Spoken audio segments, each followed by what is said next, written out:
வணக்கம் திருப்பூர் பூரி. இன்றைக்கி கார்த்திகை தீபங்க. எங்கள் வீட்டில் எப்படி தீபம் வச்சு அப்படின்னு சொல்லி பார்க்கலாங்களா? இது தாங்க எங்களோட குட்டி சாமி ரூம். எல்லாம் அழகாக ரெடி பண்ணிவிட்டு விளக்கெல்லாம் போட்டு சாமி கும்பிட்டாச்சு. பசங்களுக்கு ஒரு 2 பட்டாய் போட்டு விட்டாரு. அது போக பார்த்திங்கன்னா தீபாவளிக்கு பட்டாசு வாங்கி வச்சுருந்தோம். அதில் வந்து கொஞ்சம் எடுத்து வச்சுருந்தாங்க. சரி கார்த்திகை தீபத்தன்னைக்கு வெடிக்கல அப்படின்னு வச்சுருந்தோம். அதை தான் கொஞ்சம் எடுத்துகிட்டு வந்து வச்சுட்டு இருந்தார். அவர் பட்டாசு துப்பாக்கி வச்சு சுட்டுட்டு இருந்தார். சின்ன பயந்துட்டு இருந்தால் அவனை கையில் பிடிச்சிட்டு பெரிய பார்த்திங்கன்னா ஓடிட்டா போய் கிச்சடின்னு ஒளிஞ்சு பார்த்துட்டு இருந்தார். சரி பட்டாசு வெடிச்சிட்டிங்கன்னா போய் விளக்கு போகலாமா அப்படின்னு வெளியில் வந்துட்டேங்க. கொஞ்சம் எல்லாம் விளக்கெல்லாம் ரெடி பண்ணி வச்சுருந்தோம். ஃபஸ்ட்டு தண்ணியில் போட்டு எல்லாம் ஊற வச்சு எடுத்து வச்சுருந்தோம். பார்த்திங்க அப்படின்னு எல்லாம் தொடச்சி எல்லாம் திரி போட்டுட்ருக்கோம்.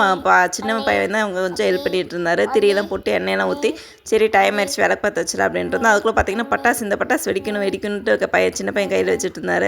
அது வந்து பார்த்திங்கன்னா இந்த ஏரோப்ளைன் மாதிரி மேலே கொஞ்சம் பறந்து வரும். அந்த மாதிரி பட்டாசு தான் அது. சரி அப்படின்னு தீபத்தை ஃபஸ்ட்டு போட்டலாம் அப்படின்ட்டு எல்லாம் விளக்கு பற்ற வச்சு எல்லாம் வச்சுட்டு இருந்தோம். கார்த்திகை தீபத்தன்னைக்கு பார்த்திங்கன்னா எல்லார் வீடும் அழகாக இருக்கும்.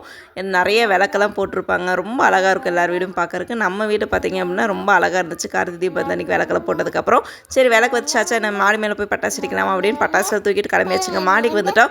மாடிக்கு வந்துட்டு பார்த்திங்க அப்படின்னா பட்டாசு வைக்கலாம் அப்படின்னு நல்லா வச்சுட்டு இருந்தோம். சூப்பராக எங்கள் வீட்டில் இந்த மாதிரி கார்த்திகை தீபம் கொண்டாடினா நம்ம வீடியோ பர்சன் லைக் பண்ணிக்கோங்க. அடுத்த வீடியோ பார்க்கலாம். டாடா.